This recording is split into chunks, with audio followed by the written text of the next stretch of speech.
For this week's Hometown Hero, we head to Belle Glade, where we find community activist Tammy Jackson-Moore. Tammy is on a mission to protect the community she has lived in for nearly 30 years, whether it be helping with housing, job placement, or getting food to people who are struggling with skyrocketing prices for just about everything right now. Her nonprofit, Guardians of the Glades, allows her to go wherever she is needed. All right, here they come. With a line of cars as far as the eye can see, Tammy Jackson-Moore is helping about 500 families in Belle Glade put food on the table in just one day. 3 sweet potatoes per car. The need is great. The need is great, especially with the rising cost of food items. It's always good to be able to support the community. Guardians of the Glades has been holding food distributions like this one at Hand Park, giving away thousands of pounds of food once a month for the last 3 years. This is some love today. Their partnerships with other local agencies like the Palm Beach County Sheriff's Office and Restoration Bridge International are what Tammy says make it all possible. We're a very, very proud community, and we huddle and we support each other as much as we possibly can, but the help is always needed. Go ahead, Mama. We need more people like her out in the community, because what I need from my organization is people to be on the ground telling me where the food needs to go. Helping residents who are food insecure is just one way Tammy is looking out for the best interest of those in Belle Glade, South Bay, and Pahokee.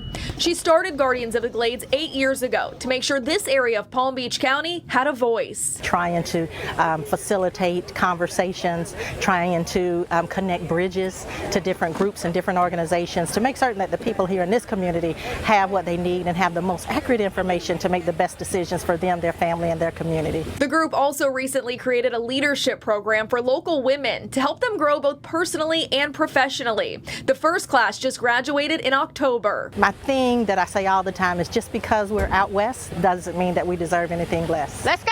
Tammy says the importance of giving back was instilled in her at a young age, and she's proud to be someone the people of the Glades can turn to for help. I answer every text and call that I receive because I care for this community. This is my community.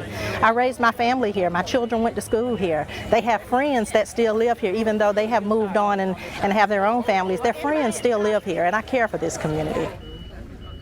You know, Tammy tells me they also really want to work on making sure their high school juniors and seniors are prepared and have opportunities to go to college. So Guardians of the Glades is also working on connections with universities here in Florida and out of state to help make that happen as well. I've had a chance to meet and get to know the one and only Tammy Jackson-Moore, part of a leadership Palm Beach County. She's a very special lady, and it's great seeing everything that she's doing for the Glades. Yeah, she's fantastic. And we have more information about all of their efforts right now on our website. If you want to check it out, just head to cbs12.com. Well, 5:45, if there's something about your body you don't like, you can change it. The global cosmetic surgery industry is a $200 billion industry and still going, which means some shady characters are trying to get in on the act. For instance, one medical spa on the Treasure Coast was flagged by a state health inspector who determined the individual doing surgery there wasn't actually a doctor, putting the lives of clients at risk. Here's our Stephanie Valderrama on assignment for the I-Team. What is a BBL? We liposuction certain areas of the body and then transfer the fat that we've harvested from those areas into the buttocks region, giving you a more refined silhouette with a little oomph in the back end. Social media influencers, Instagram models, and even celebrities have made Brazilian butt lifts very popular. It was on the last hole. Amanda Guerra, a mom of 4, decided it was time to invest in herself. She spent upwards of $30,000 on a mommy makeover. While the recovery from the lift is a pain in the you-know-where, Amanda feels like it was all worth it. It was just annoying that I couldn't sit, like I couldn't drive. And I'm sure like you want to put on a bathing suit probably more often now. Yeah, not a one piece. Yeah, definitely. But board-certified cosmetic surgeon Dr. Candace Kickler says there are risks with any surgery, plastic surgery too. And these butt lifts come with their own set of dangers. Is there ever a risk of death? There is, and that specifically comes with that fat embolism or blood clot risk that is very low, but a real risk. That's why you need to make absolutely sure you are working with a licensed, certified, and properly trained cosmetic surgeon for these delicate procedures. A quick Google search for BBLs in Port St. Lucie.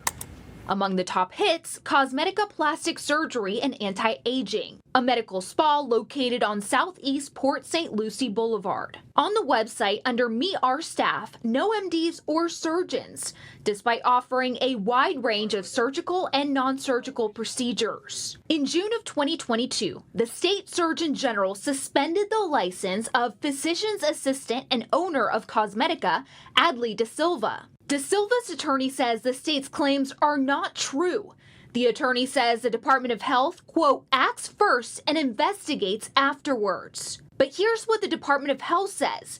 De Silva, who is not a surgeon, let his staff refer to him as Dr. De Silva in front of patients, despite having no training to perform or even assist in surgery. In these documents obtained by the I-Team, the state found De Silva performed at least 5 procedures outside of his scope of work without a licensed physician present. He was also sometimes assisted by his wife, Kiomai Quintiana, who is also not a licensed healthcare provider in Florida. Her bio on the medical spa website says she is a, quote, dentist by trade, but now, quote, manages the office. Among the procedures offered on Cosmetica's website, along with BBLs, liposuction, tummy tuck, breast enhancement, even droopy eyelid correction surgery. In some cases, the state claims De Silva performed multiple procedures at once. It's really not safe to combine multiple advanced procedures together. And actually, there are statutes of limitation within the state of Florida where you're only allowed to liposuction a certain amount if you're doing other procedures. In the emergency order to shut down the medical spa, inspectors cited, Florida requires that any doctor performing these types of surgeries should be board certified, complete a 5-year general surgery residency, and a 3 to 6 year plastic surgery residency. The only training De Silva had for these types of medical procedures was a 2-day liposuction course in Bogota, Colombia. One patient of his suffered extensive health issues, severe pain, and terrible wounds that would not heal, and eventually became life-threatening. Only after the patient did her own research and presented De Silva with her own plan for treatment, De Silva referred her to another doctor. On paper, Cosmetica seemed credible. It was accredited by the American Association for Accreditation of Ambulatory Surgery Facilities, an oversight group founded by doctors that has been around since the 80s. The agency has a good reputation and more stringent standards than the state requires for licensing. The I-Team reached out to the association to learn more about what it takes to be accredited and what they knew about Cosmetica. They promised to get back to us. So far, nothing yet. When Cosmetica opened to be in compliance, they had a certified surgeon on staff, which is required for accreditation. He later left and was replaced.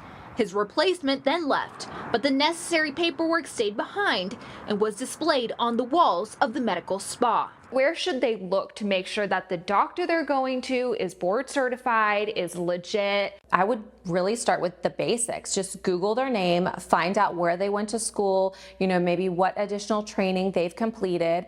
And really, you can also ask. I think anyone who is doing a great job is not afraid of giving you their qualifications up front. Well, De Silva's attorney answered all of our questions and refused everything in the state's investigation. Now you can read the full statement on our website. Also on our website, we have a link to search for any healthcare provider in the state here of Florida, so you can see their training, experience, and any registered complaints for yourself. Just look for our story right now on our homepage, CBS12.com. Florida currently has the 3rd largest number of human trafficking cases in the nation. That's why Florida lawmakers will discuss nearly 16 new bills in Tallahassee that discuss everything from creating a special trust fund for survivors, prohibiting deposition of victims and certain witnesses, and creating a task force to review the state's foster care system. I think that it's good that there's increasing awareness and increasing concern. Experts like Becky Diamond work with sex trafficking victims in our area and says the proposals look good on paper until you do a little digging. I am hopeful that the individuals working on the legislation will fine-tune the language, because you definitely don't want to make it difficult for survivors. For example, a bill filed by Representative Fred Hawkins looks to help survivors of human trafficking looking to expunge their records, but it could actually make it harder. Currently, victims can request to have charges related to being trafficked removed from their record. However, the proposed bill would modify the law so that only charges that are directly linked to a trafficking operation would be eligible for expungement. That's tricky because you never, I've had women that their traffickers forced them to rob banks. I've worked with women who were trying to get their records expunged, and it's really difficult because it's hard to prove that you were being forced. Diamond tells CBS 12 News that right now, hundreds of women are being sexually trafficked locally. So looking at strip clubs, looking at erotic massage parlors, looking at the number of arrests, we estimate somewhere around 2,000 women being sexually exploited commercially in Palm Beach County. She says politicians need to work with experts who have boots on the ground in order to create good legislation and not just blanket policies. The proposed bills still have a long way to go before they are voted on.